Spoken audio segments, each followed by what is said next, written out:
O, merci.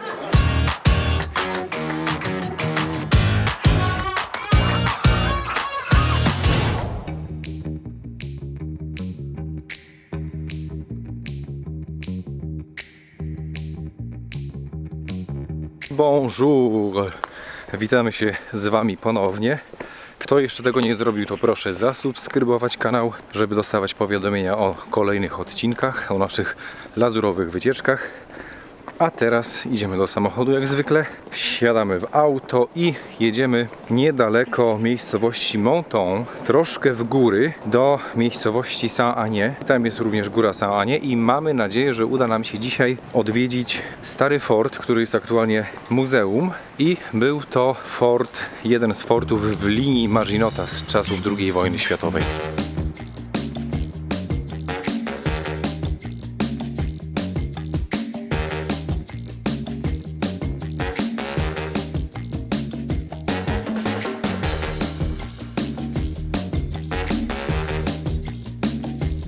A samochód jest tak brudny, jakoś nigdy nam po drodze nie jest do myjni.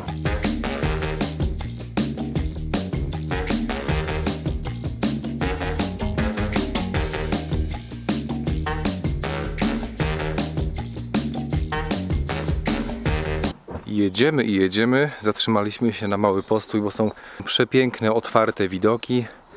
Zatrzymaliśmy się, żeby popatrzeć sobie chwilę, pokontemplować. I ta trasa jest niesamowita, bo jest w skałach, cała na zboczu góry i bardzo stroma jest, bardzo wysoko się podjeżdża.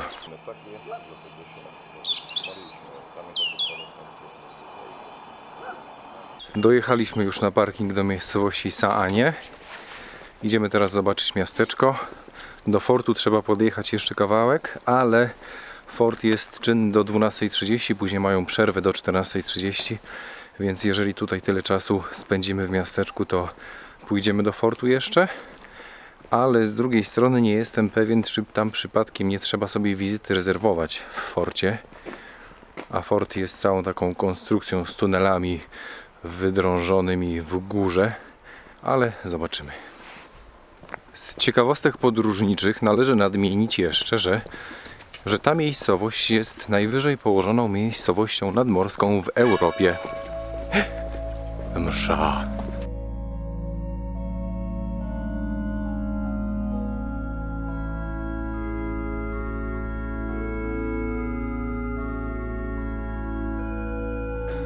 Nad morzem w Nicei wszystko w słońcu, cieplutko, a tutaj jednak jesteśmy tak wysoko, że już jest lekki chłodek.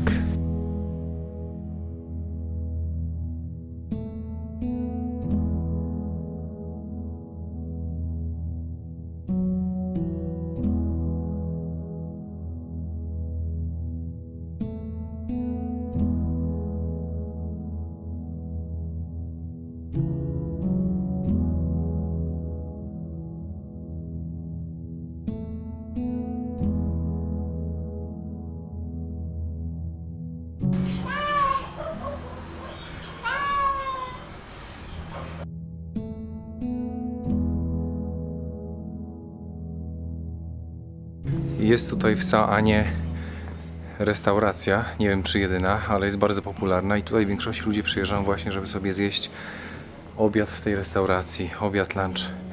I najlepszy jest widok, bo ona jest nad urwiskiem i siedząc sobie przy stoliku ma się piękny widok na dolinę i na wzgórze.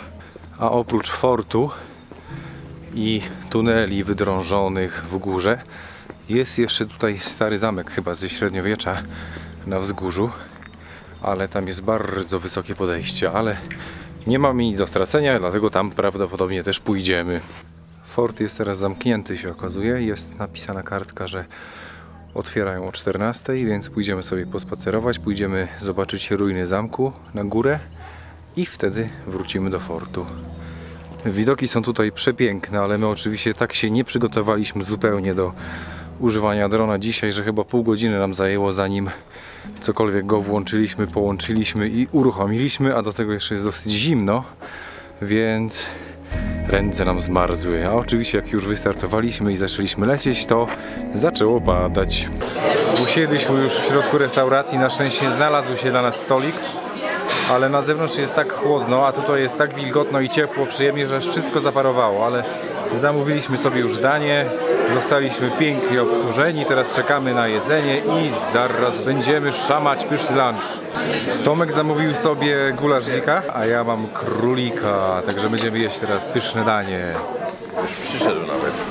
Już po jedzeniu było przepyszne. Taka rodzinna restauracja. Bardzo miła atmosfera, wszyscy mili, przyjemni. I do tego pyszne jedzenie. Za 2 osoby za ten lunch zapłaciliśmy 41 euro. Łącznie z kolą, z piwem i z kawami.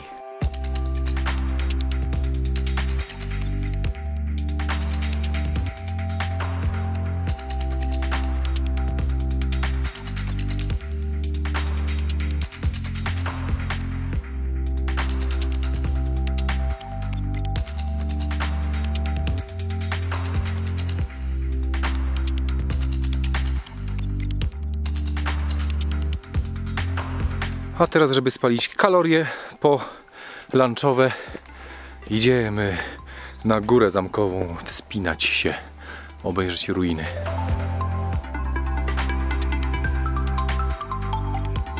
Widoki są niesamowite, bo to jest bardzo wysoko nad miejscowością Montą.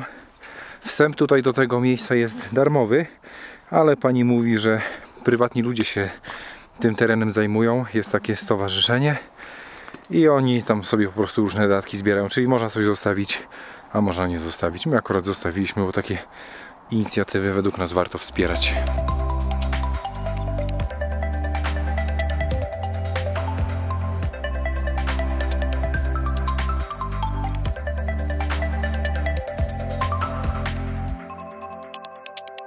Proszę Państwa, my już jesteśmy w najwyższym punkcie, gdzie już wyżej dojść się nie da. Jesteśmy na czubku wieży Starego Zamku, który tutaj kiedyś był, istniał i funkcjonował. Widoki są przepiękne. Nawet teraz z takim pochmurnym niebem jest bardzo ładnie. A co dopiero, gdyby było piękne słońce i czyste niebo. Dlatego na pewno jeszcze tutaj wrócimy, żeby porobić kolejne ujęcia i nagrać kolejny odcinek, ale to dopiero jak będzie ładna pogoda. I oczywiście zjeść coś pysznego w naszej nowej, ulubionej restauracji. My już kończymy podziwiać piękne widoki. Schodzimy z góry zamkowej, z ruin i idziemy do fortu zobaczyć, czy jest otwarty, bo tam jeszcze czeka nas kolejna wycieczka pod warunkiem, że nas tam wpuszczą. Pani, która tam pilnuje wejścia i wpuszcza zwiedzających, siedzi w tej takiej małym domku, ma otwarte okno, otwarte drzwi i pali drewnem w środku. Tylko że nie ma żadnego komina i ten dym z tego pomieszczenia wylatuje drzwiami i oknami. I tak się zastanawiamy, jak ona tam może w tym dymie wytrzymać, że się nie udusi. I doszliśmy do wniosku, że ona na pewno jest duchem. Oczywiście my jak to my, wspaniale przygotowani do wycieczki. Nie mamy żadnej gotówki, a do fortu nie można wejść płacąc kartą. Kiciu, kiciu, kiciu. Kiciu, kiciu. Dawaj łapę. Nasza wierna obserwatorka kanału instagramowego Agnieszka właśnie nas tutaj na bieżąco poprawia, co i jak się wymawia konkretnie, bo ja na przykład to nie mam w ogóle pojęcia, czy te nazwy wszystkie, które wam opowiadam, mówię dobrze, a na ogół mówię je źle. Dlatego zawsze wrzucam opis, jak to się pisze. Także ta miejscowość, w której teraz byliśmy, nazywa się Saint-Agnès? Tak. Saint-Agnès, a nie Saint, a nie ani żadna z poprzednich wersji, którą tutaj dzisiaj użyłem. No nic, baterie nam się już powyczerpywały prawie. Gimbal mi odmówił posłuszeństwa, chyba ze względu na dosyć niską temperaturę tam na górze. Wracamy do samochodu i jedziemy z powrotem do Nicei, dlatego prosimy o kciuka w górę, jeżeli wam się nasze opowieści podobały i wycieczka. Dodatkowo pamiętajcie, żeby zasubskrybować kanał i widzimy się w czwartek za tydzień. Do zobaczenia, hej! Nie wierzę.